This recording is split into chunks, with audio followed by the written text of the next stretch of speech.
Out here in Appalachia, the nights stretch longer than they should. The mountains block the moon, the fog settles early, and once you're past the last porch light, it's just you and whatever the land decides to show you. Some folks say it's superstition, others say it's experience.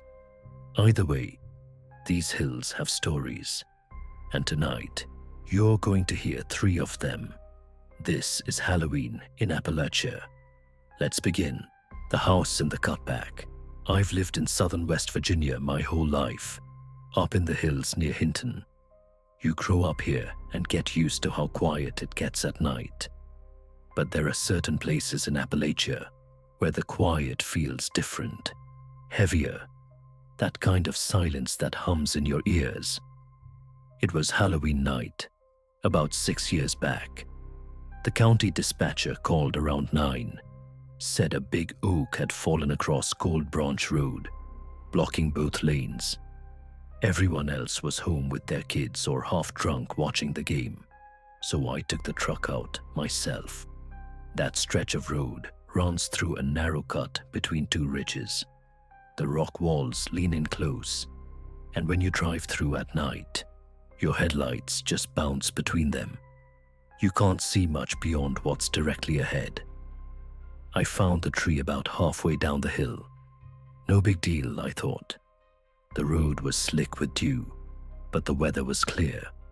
No wind, no crickets, not even the sound of the creek that usually runs beside it. Just the engine idling and that strange, empty stillness. I'd been cutting through the smaller branches, maybe 10 minutes, when I noticed a faint light up through the trees. It was orange, like an old porch bulb. I hadn't seen a house out here before. There shouldn't have been one. I've worked these roads for years. I know every fence post and mailbox by memory. But there it was, a house sitting on the slope just above the road. 2 stories, siding half gone. Windows dark, except that one weak bulb on the porch. The kind of place that looks like it's been rotting for decades. I figured maybe someone still lived there, maybe needed help. So I climbed the embankment and called out, "County road crew, anybody home?" No answer. When I got closer, I realized the bulb was swinging gently, like it had just been bumped. The door was cracked open. The smell coming from inside was sharp. Not death, not rot, just old stale air that hadn't moved in years. Then I heard my truck door close. It wasn't loud, but it was clear. I looked back down through the trees and saw the headlights still on. The cab lit just enough to make out the driver's door were closed, but I know I left it open. For a second, I just stood there, trying to convince myself the wind had done it, even though there wasn't any. I ran back, boots slipping in the wet dirt, and when I got there, the door was open again. Keys still in the ignition, engine still running, nothing around but the dark road and the tree I hadn't finished cutting. I drove home without looking in the mirror once. The next morning, I came back with another guy from the crew to finish the job. The oak was still there, but the hillside looked different. No sign of a driveway, no mailbox, no house, just brush and stone.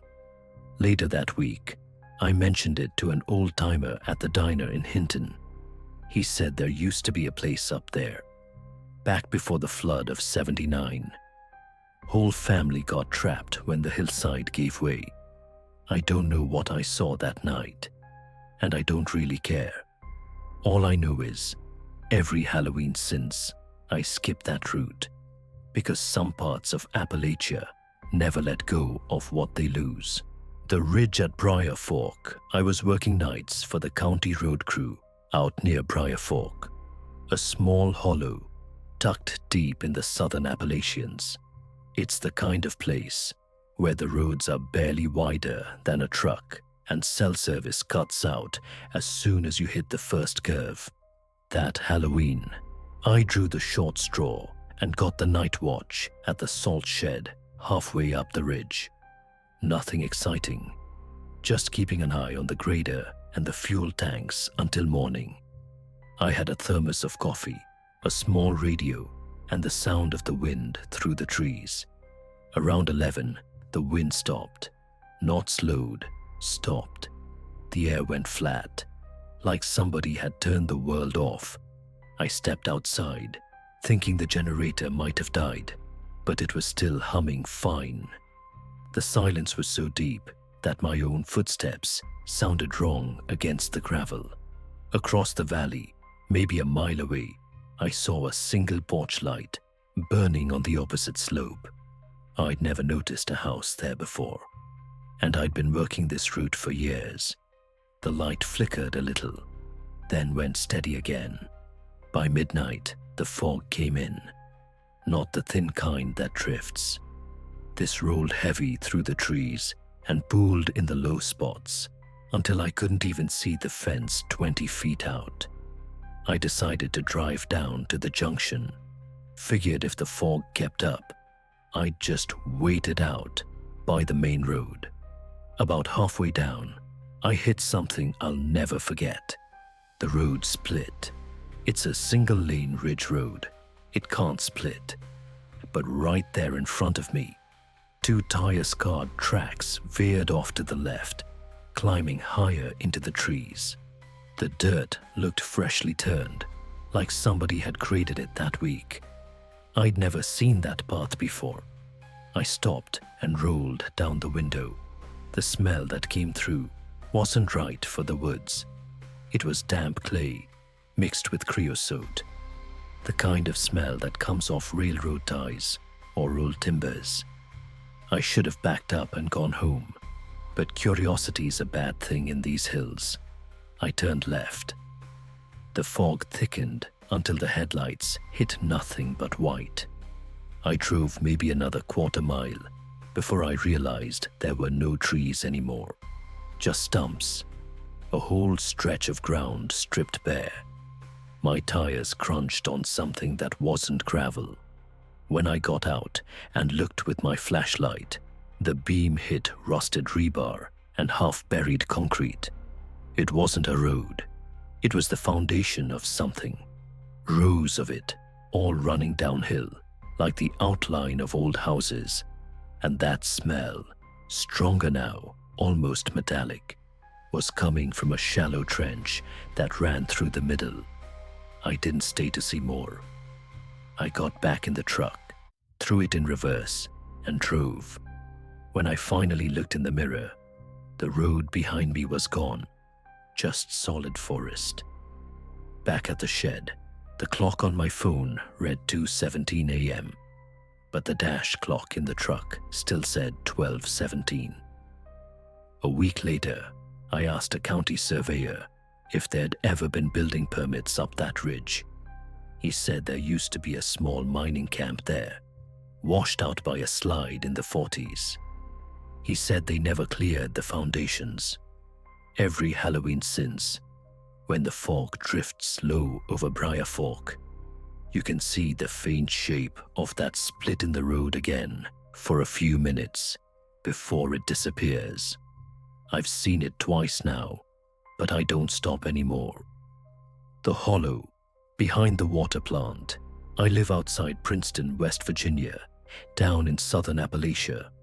There's an old service road that runs behind the municipal water plant, mostly used by maintenance trucks checking the creek line. Locals call the area the Back Hollow. It's not on any map, but everyone in town knows to stay out of it after dark. Last Halloween, I was covering a night shift at the plant. Nothing special, just keeping an eye on the pumps and making sure the intake screens didn't clog with leaves. Around 10, the supervisor called and said a pressure sensor was tripping along the secondary pipe, a few hundred yards up that service road. He asked me to go check it. The air was cold and clear when I started walking, flashlight in one hand, radio on my belt. The road follows the creek, narrow, lined with sycamores and stone retaining walls built a lifetime ago. You can hear the water most nights, but that night, it was barely a trickle. About halfway in, I caught a faint hum coming from up the hollow. It wasn't machinery. The plant doesn't run anything that far out. And it wasn't power lines either. It was deeper, steadier, like vibration through the ground. I stopped to listen, and the sound seemed to fade the moment I noticed it. Another 100 feet, and the temperature dropped. Not a cold breeze. The air itself felt different, heavier. The beam of my flashlight showed mist curling off the creek, even though the water wasn't warm enough to steam. When I reached the sensor box, it was fine. No debris, no pressure issue, nothing to explain the alarm. Then I saw the mud. The entire bank on the far side of the creek was disturbed.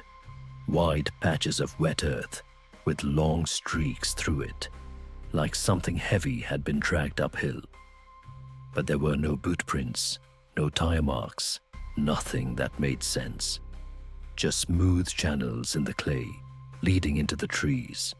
I stood there too long, staring. The hum came back, stronger now, almost under my feet. It made the metal sensor pole tremble. I backed off slowly, keeping the light on the ground, and the second I stepped onto the gravel, the sound cut out.